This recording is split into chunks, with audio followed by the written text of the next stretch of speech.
The sun wasn't even up when I pulled into the Denali National Park Ranger Station parking lot. My breath made little clouds in the cold morning air as I grabbed my backpack from the passenger seat. The station looked almost abandoned this early, just a single light glowing from the main office window. I'd been a ranger here for almost 8 months, but this was my first solo backcountry patrol. The quiet made me more aware of everything. The crunch of gravel under my boots, the weight of my pack, the distant call of birds waking up. Jeremy's truck was already parked in its usual spot. No surprise there. In the short time I'd known him, I'd never once beaten Jeremy Rodriguez to work. The man practically lived at the station. I pushed open the door to find Jeremy hunched over the desk, scribbling something on a piece of paper. He looked up when I walked in, his weathered face serious under the brim of his ranger hat. "Morning," I said, dropping my pack near the door. "Ready for another thrilling day of counting moose droppings?" Jeremy didn't laugh. He just finished writing whatever he was working on and folded the paper carefully. "Miller," he said, nodding at me. "Got a minute?" I headed for the coffee pot. "Sure. Let me just get some caffeine first. Brain doesn't work before sunrise." The coffee was thick and bitter, typical Jeremy brew that could probably strip paint. I took a big gulp anyway and leaned against the counter. "So what's up?" Jeremy stood and walked over, the folded paper in his hand. "You're heading out to the North Ridge Trail today, right?" "Yeah. Standard patrol. Check the markers, look for any signs of poachers, make sure no hikers got themselves lost. Should be back by tomorrow evening." He held out the paper. "Take this with you." I took it, raising an eyebrow. "What is it? New protocol?" "Something like that." Jeremy scratched his stubbled chin. "It's rules. Survival rules. They're not in any manual, but they'll keep you alive out there." I started to unfold it, curious now. Jeremy had always been serious about safety, but this seemed oddly formal for him.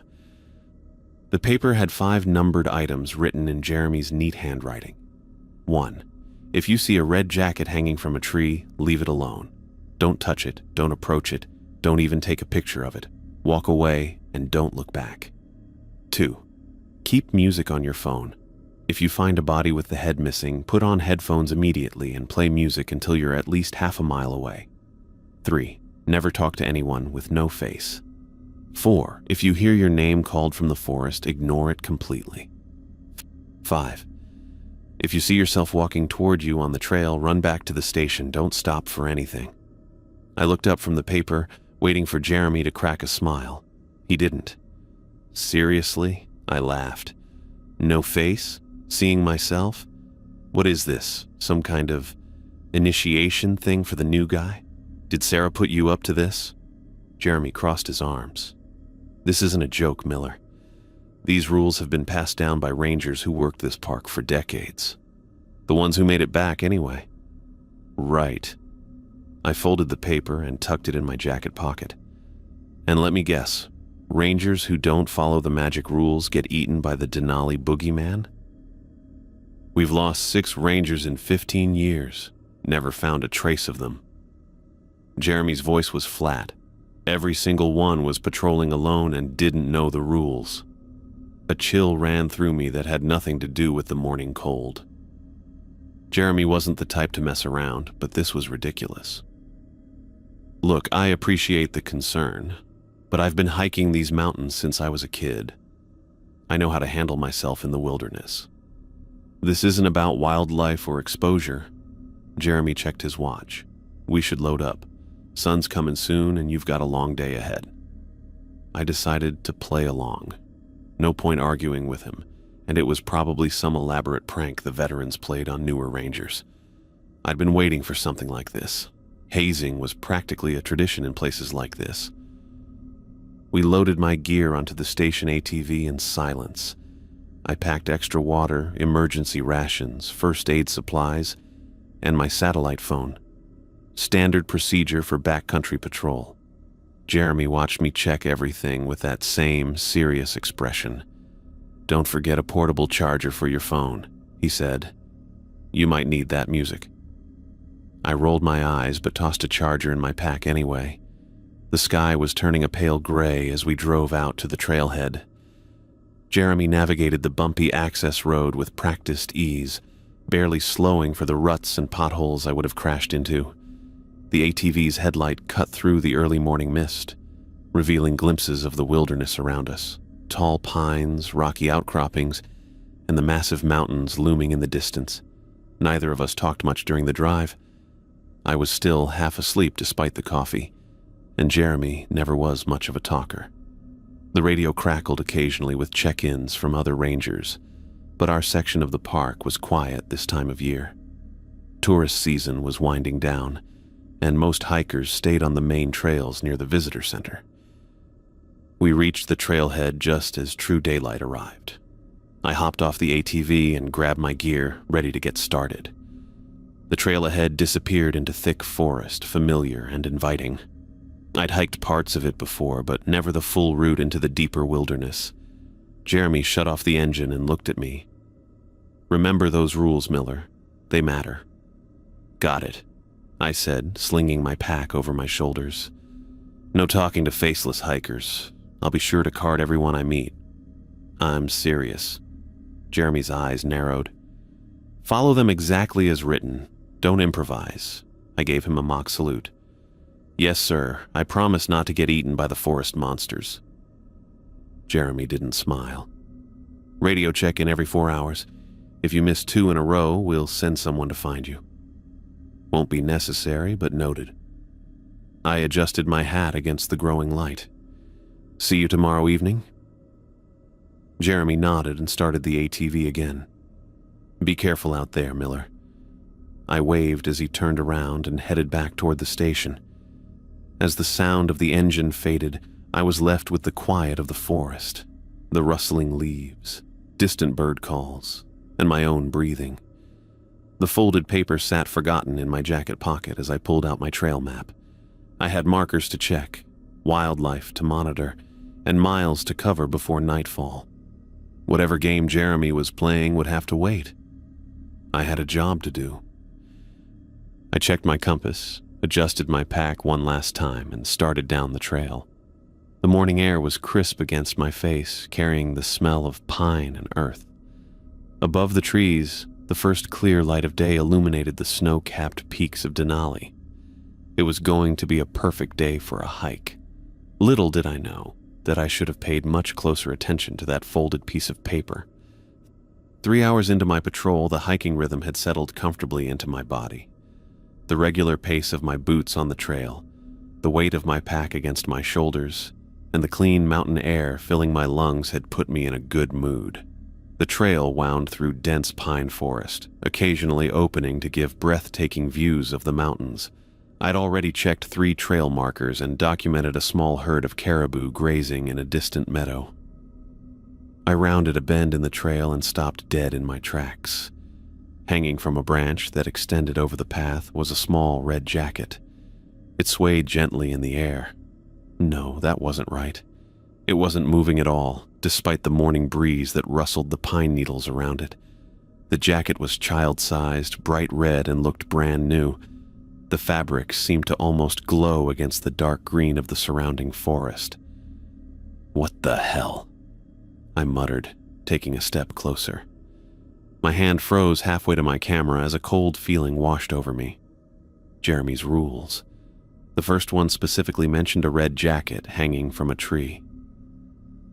I pulled the folded paper from my jacket pocket and read it again. 1. If you see a red jacket hanging from a tree, leave it alone. Don't touch it, don't approach it, don't even take a picture of it. Walk away, and don't look back. I looked from the paper to the jacket and back again. This had to be part of the prank. Jeremy must have hiked out here early this morning and planted the jacket for me to find. That made more sense than whatever supernatural nonsense he was hinting at. Yet something felt wrong about the whole scene. The jacket hung perfectly still while everything else moved in the breeze. It was also miles from the nearest access point where families with children might hike. Who would abandon a child's jacket this far into the backcountry? I took another step forward, wanting to check for a name tag or any identification. If a child had been lost out here, it was my job to investigate. My radio crackled with static, making me jump. When I looked back at the jacket, it seemed different, somehow. The red color appeared deeper, almost wet-looking in the dappled sunlight. The longer I stared at it, the more wrong it felt. I remembered Jeremy's serious expression this morning. The way he'd said, "Follow them exactly as written. Don't improvise." The rational part of my brain kept insisting this was just a coincidence or a prank, but something deeper, some instinct I couldn't explain, told me to follow the rule. I took a deliberate step backward, then another. The jacket remained perfectly still, hanging in a way that defied the physics of the breeze moving through the trees around it. "Screw this," I said, turning away and continuing down the trail. Each step away from the jacket felt both right and wrong, simultaneously. Part of me wanted to go back and prove there was nothing supernatural about a lost piece of clothing. The other part wanted to put as much distance between myself and that unnaturally still red fabric as possible. I kept hiking, trying to focus on my job. I had miles to cover before setting up camp for the night. The trail markers needed checking, and I had wildlife observations to record. Plenty of work to keep my mind occupied. But the jacket stayed in my thoughts. I found myself glancing back over my shoulder multiple times, half expecting to see something following me. 15 minutes later, I stopped to take a water break at a small clearing. The unease had followed me down the trail, and I couldn't shake it.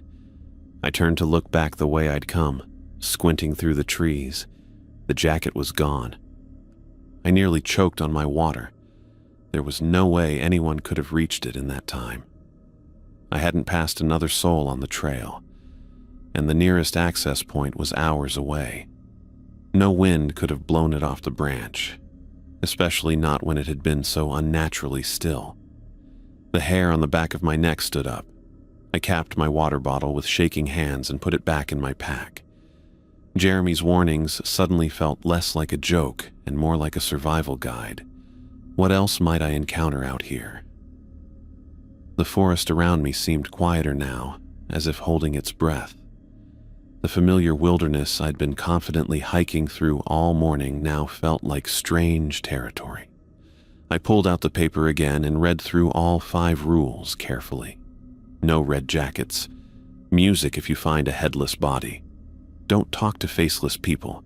Ignore your name if called. Run if you see yourself. This morning I'd laughed at these warnings. Now I folded the paper carefully and tucked it into my shirt pocket where I could reach it quickly if needed. I shouldered my pack and continued down the trail, more alert than before. Every sound in the forest caught my attention. The crack of a twig, the call of a bird, the rustle of leaves. I found myself scanning the trees ahead for any splash of red, any movement that didn't belong. The deeper I hiked into the wilderness, the more I wondered what else from Jeremy's list I might encounter before my patrol was over. I kept hiking for another 2 hours, the encounter with the red jacket still fresh in my mind. The forest had changed for me. What started as a routine patrol through familiar territory now felt like walking through a place I'd never truly known. Every shadow between the trees, every unexpected sound made me tense. The trail climbed steadily upward, winding around rocky outcroppings. I checked another trail marker, noting its position on my map and making sure it was properly secured. Focusing on work helped settle my nerves, but I couldn't shake the feeling of being watched. When I spotted the glint of water through the trees to my left, I decided to take a short detour.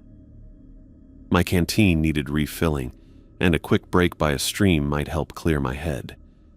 The sound of running water grew louder as I pushed through a thicket of undergrowth, careful not to catch my pack on the branches. The stream cut through a small clearing, water bubbling over smooth stones. It looked normal, inviting even. I took a few steps toward it, already unclipping my canteen from my belt. That's when I saw it. About 50 yards downstream, partially hidden by a fallen log, was what looked like a bundle of clothing. At first, I thought someone had abandoned camping gear, but as I moved closer, my stomach knotted with recognition. A body, a human body, sprawled on its back near the water's edge. My ranger training kicked in. "Hello?" I called out, though it was clear from the unnatural stillness that whoever it was couldn't respond. "Park Service. Are you hurt?" No response. I approached cautiously, scanning for any signs of life while mentally preparing to radio in an emergency. Then I got close enough to see what was wrong. The body had no head. Where the neck ended, there was just nothing. Ragged tissue and exposed vertebrae. The hiking clothes, expensive outdoor gear, were stained dark with what had to be dried blood. Around the corpse, bones were scattered as if animals had been at the remains. A femur lay half buried in mud 10 feet away. What looked like finger bones were spread across the rocky bank. My mind struggled to process what I was seeing. This was no fresh accident. The body had been here long enough for wildlife to scatter parts of it, yet the clothes looked relatively intact. Something about the scene was wrong, beyond the obvious horror. Jeremy's rules rushed back to me. Rule 2. Keep music on your phone. If you find a body with the head missing, put on headphones immediately and play music until you're at least half a mile away. My hands trembled so badly I could barely reach into my pocket. I fumbled with my phone, nearly dropping it twice before managing to pull it out. The headphones tangled in my pocket, and I cursed as I tried to untangle them with fingers that felt thick and clumsy. Don't look directly at it, something in my mind whispered. I kept my eyes focused on my phone screen instead of the headless corpse just yards away. I jammed the earbuds into my ears and pulled up my music app, tapping the first playlist I saw. The opening notes of a rock song blasted so loudly it hurt, but I didn't turn it down. I started backing away, keeping my eyes on the ground in front of me. Whatever instinct had made me follow the red jacket rule now screamed at me to get away. This wasn't something I should report or investigate. This was something I needed to flee from. My thoughts raced as I stumbled backward. Who was this person? How long had they been dead? Why hadn't we received reports of a missing hiker? The park kept meticulous records of all backcountry permits, and search teams would have been dispatched for any overdue hikers. Then a more disturbing thought struck me. What if this wasn't a hiker at all? What if this was one of the 6 rangers Jeremy had mentioned, the ones who never came back? I turned and walked faster, no longer bothering to be careful about the undergrowth that scratched at my face and arms. I needed to get back to the trail. The music pounded in my ears, drowning out most forest sounds, but not my own heartbeat or ragged breathing. Something felt wrong about the body beyond the obvious horror of finding human remains. It seemed deliberately placed, like a display set up for someone to find. For me to find. The position was too neat, the clothing too intact for how long it must have been there. I resisted the overwhelming urge to look back. The music couldn't completely mask the sense that something was happening behind me. Movement, something following in my wake. The trail appeared ahead through the trees, and I picked up my pace to a jog. Back on the marked path, I headed downhill, toward the direction of the ranger station, no longer caring about completing my patrol route. Every landmark I passed, a distinctive bent tree, a boulder shaped like a turtle, a wooden footbridge over a dry creek bed, looked sinister now. Places I'd hiked past just hours ago with confidence now seemed threatening, as if the forest itself had transformed while I wasn't looking. I checked over my shoulder as I jogged, seeing nothing but trees and shadows, but the feeling of being watched, of being followed, only intensified. Even with music blaring in my ears, I could swear I heard something moving through the forest parallel to the trail, keeping pace with me. My mind kept returning to the headless body, to the red jacket, to Jeremy's face as he handed me that paper with the rules. Rules I'd laughed at this morning. I wasn't laughing now. The forest I thought I knew so well suddenly felt like alien territory. I'd grown up hiking these mountains, spent months working these trails as a ranger, and yet now I felt like a stranger in a place I'd never seen before. I kept moving, one foot in front of the other, the music in my ears my only comfort as I made my way back through a wilderness that no longer felt like home. 20 minutes later, I was still moving at a brisk pace along the trail, the music pounding in my ears. Every few seconds, I glanced back over my shoulder, half expecting to see something following me. The image of that headless body by the stream was burned into my mind.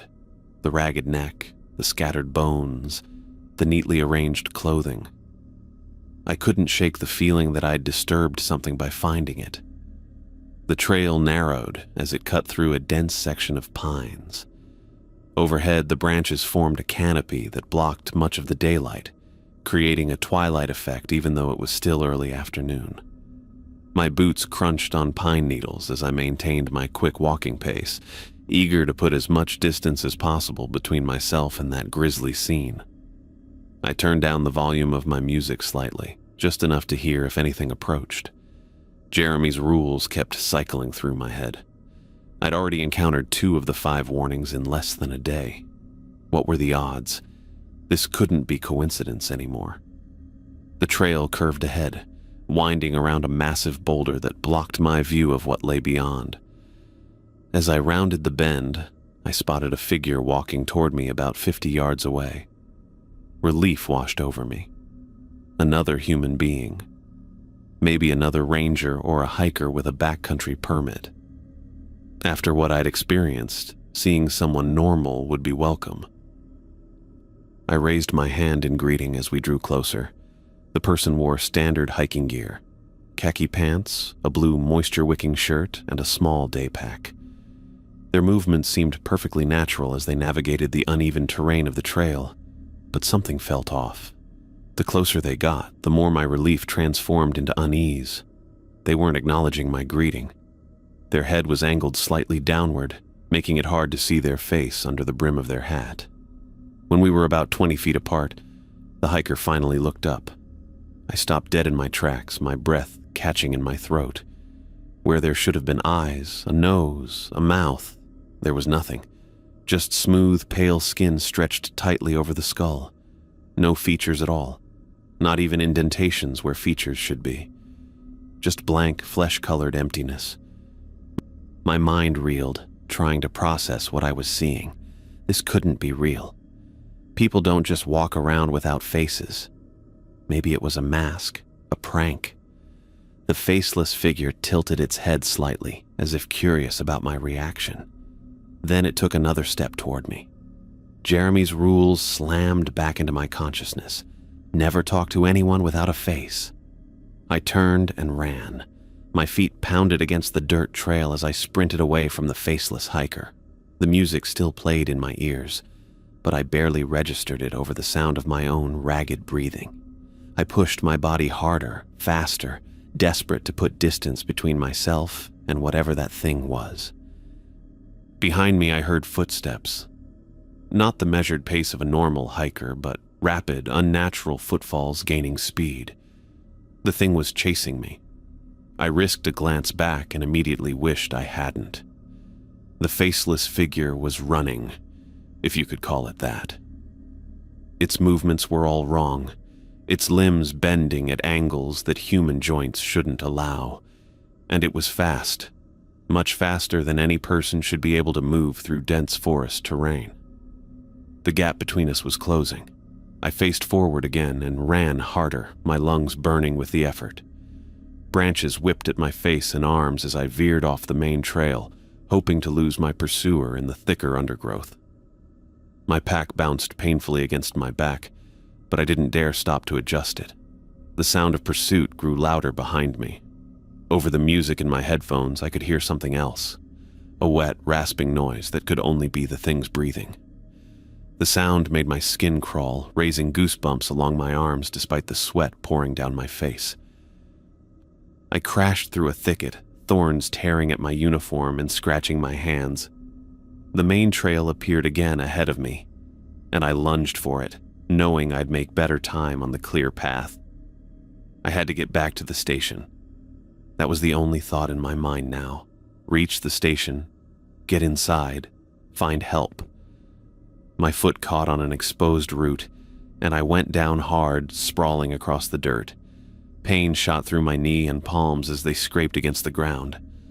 One of my earbuds popped out, and suddenly the forest sounds were deafening. Birds calling, wind in the trees, and worst of all, those unnatural footsteps drawing closer. I scrambled to my feet, jamming the earbud back in place, and took off again. My knee throbbed with each step, but fear pushed me forward. Through a break in the trees, I spotted the gray roof of the ranger station.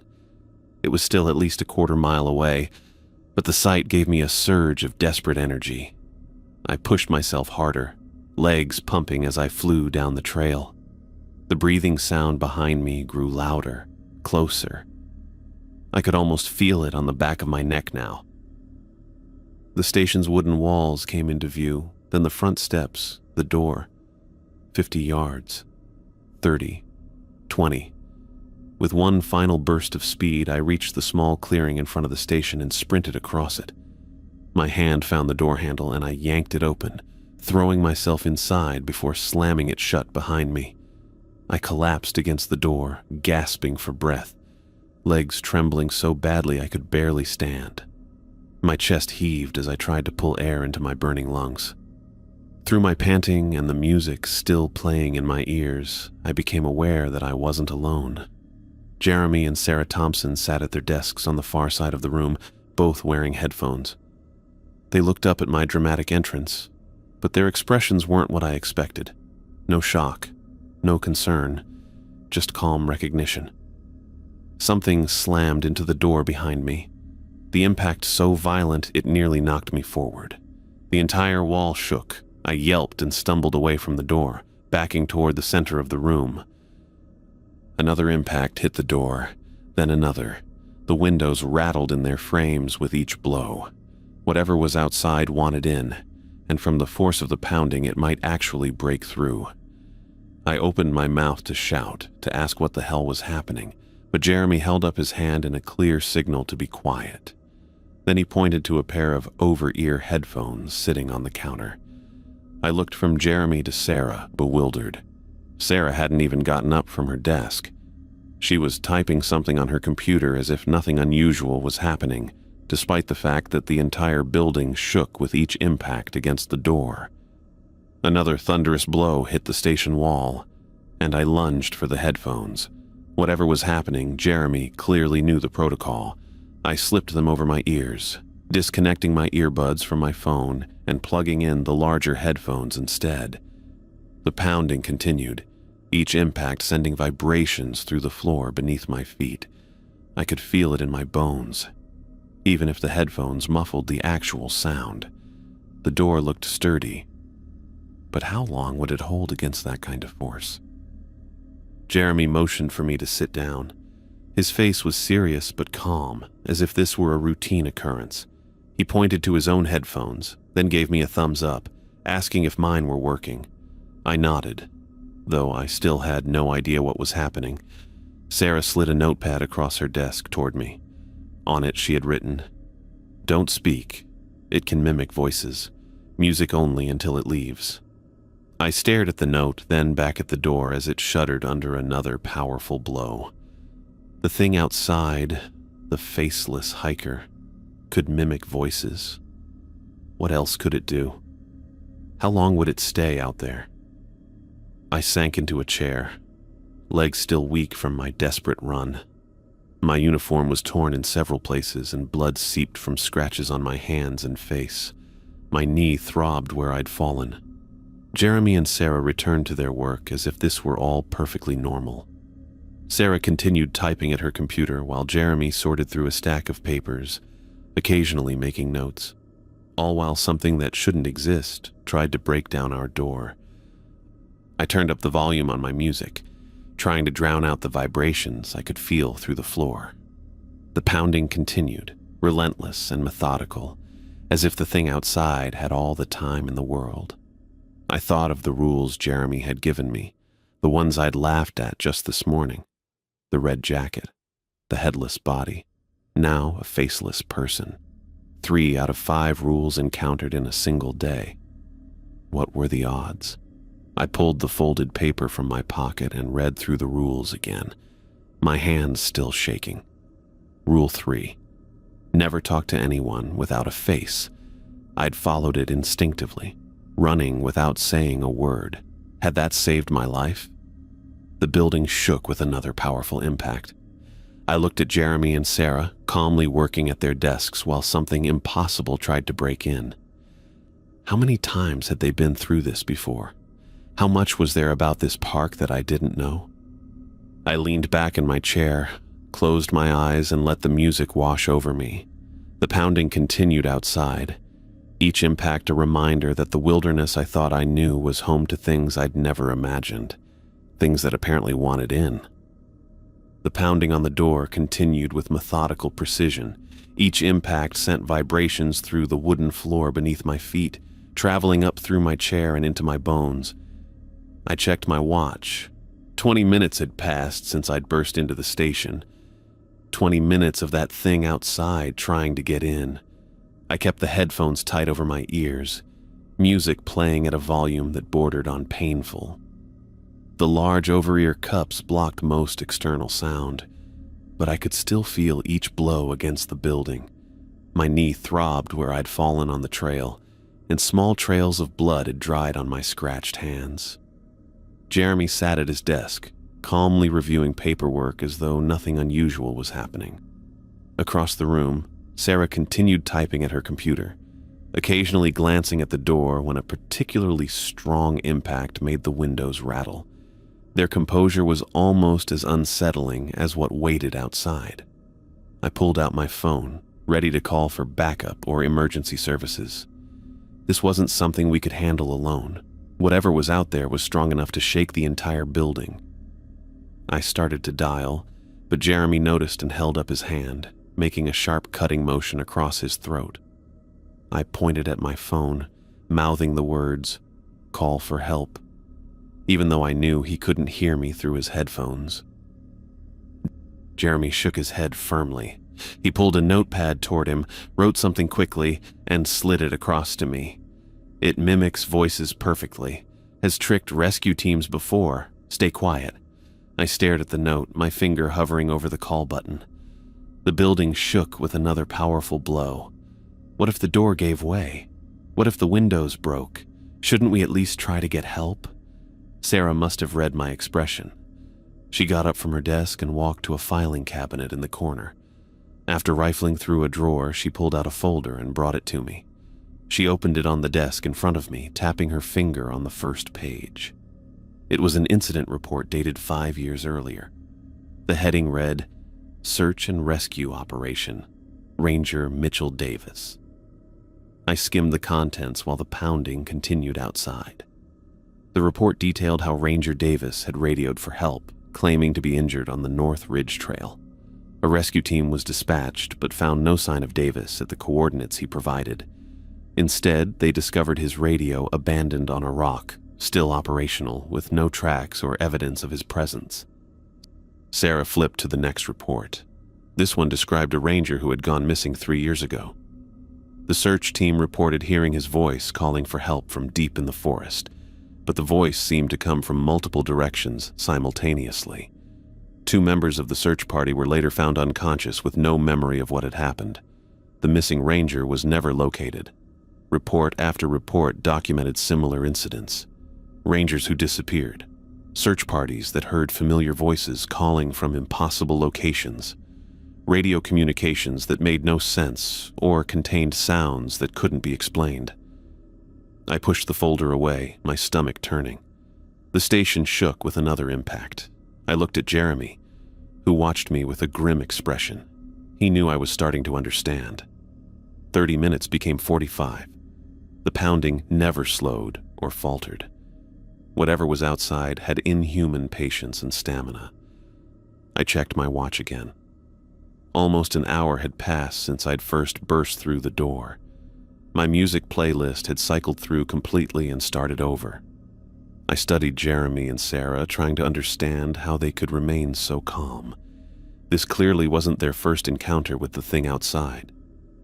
How many times had they sat here, listening to music while something tried to break down their door? How many times had they watched new rangers like me come face to face with the impossible? The folder of incident reports sat on the desk in front of me. I pulled it back and continued reading, desperate for any information that might help make sense of what was happening. Some reports were incomplete. Others contained redacted sections. A few included photographs of evidence, strange markings on trees, unidentifiable tracks in mud, torn clothing with no blood. One report caught my eye. It detailed the recovery of a ranger's notebook found beside a partial set of remains. The notebook contained what appeared to be hastily written guidelines for surviving encounters with anomalous entities in the park's backcountry. Several of these guidelines matched the rules Jeremy had given me that morning. I looked up at Jeremy, who nodded slowly.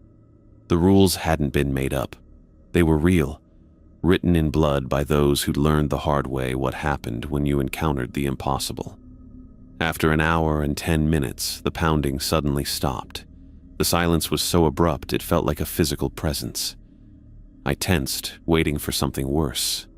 Maybe it had found another way in. Maybe it was circling the building, looking for weak points. Jeremy held up a hand, signaling patience. He tapped his watch, then held up 3 fingers, followed by a 0. 30 minutes. We needed to wait 30 minutes before we could be sure it was gone. Those 30 minutes crawled by with excruciating slowness. Every creak of the building settling, every rustle of branches against the windows made me flinch. I kept expecting the pounding to resume, for windows to shatter, for that faceless thing to find its way inside. Finally, Jeremy checked his watch and removed his headphones. He looked around the room, listening carefully, then nodded to Sarah and me. I pulled off my headphones, wincing at the sudden absence of music. The normal sounds of the forest filtered in through the windows. Birds calling, wind in the trees, the distant rush of water. No pounding. No unnatural breathing. No faceless hiker trying to break down our door. "Is it gone?"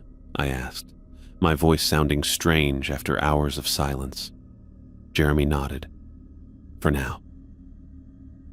Sarah stood and stretched, rolling her shoulders. They never stay more than 2 hours. Don't know why. Just one of the patterns we've noticed. I rubbed my face with my hands, trying to process everything. What was that thing? How many of them are out there? We don't know what they are, Jeremy said, his voice low and serious. Nobody does. We just know they exist, and they're dangerous. But the rules, I started. The rules keep you alive, Jeremy finished for me. He walked to the window and looked out at the forest beyond. They've been developed over decades by rangers who survived encounters with things that shouldn't exist in these woods. Sarah closed the folder of incident reports. Some rules came from rangers who barely escaped with their lives. Others, she hesitated. Others came from notes found with bodies that were eventually recovered. Like the notebook mentioned in that report? I asked. She nodded. Ranger Michaels. We found what was left of him 6 years ago. His notebook had detailed descriptions of encounters with what he called duplicates. Things that looked like people, but weren't. Rule 5 came from his notes. I remembered Rule 5. Run back to the station without stopping if you see yourself walking toward you on the trail. The music, I said, pointing to the headphones. Why does that work? Jeremy turned from the window. We don't know why it works, just that it does. Ranger Chen discovered it by accident 4 years ago when she encountered a headless body while listening to music on patrol. She reported it later, not knowing it was significant. 3 more rangers encountered similar bodies. The 2 who were listening to music survived. The one who wasn't didn't come back.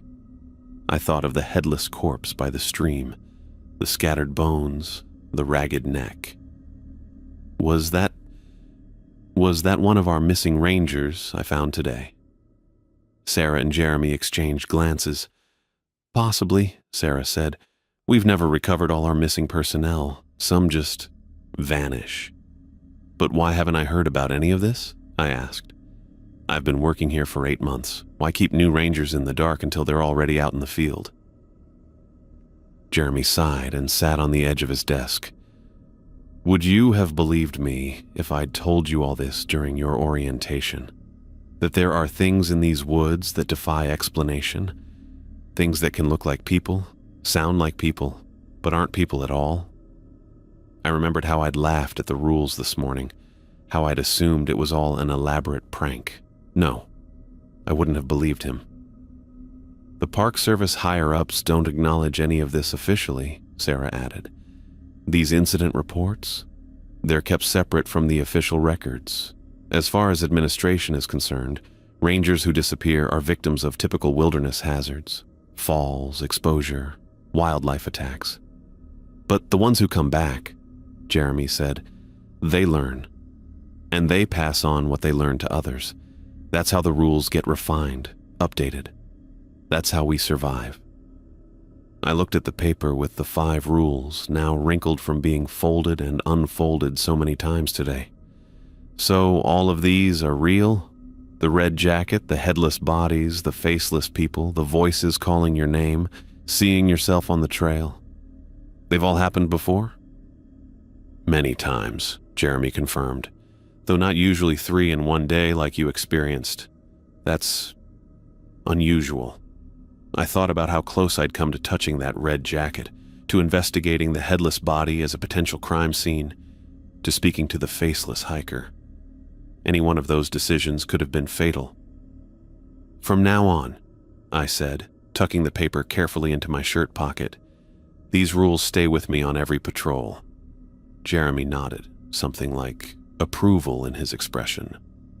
"Follow them exactly as written. Don't improvise." I understand now, and I did. The rules weren't superstition or ranger folklore. They were documented survival strategies for dealing with genuinely dangerous phenomena that inhabited the remote areas of the park. My life depended on respecting the strange realities of this wilderness.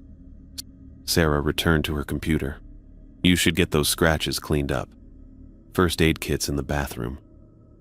I stood, suddenly aware again of my various injuries from the desperate flight through the forest. As I walked toward the bathroom, I realized that the park I thought I knew had been transformed forever. The familiar trails, the peaceful forests, the mountain views I'd grown up with, they were still there, still beautiful. But now I knew they hid impossible dangers that most people would never see or understand. I pulled out the rules one more time and read them carefully, committing each word to memory. My life might depend on it.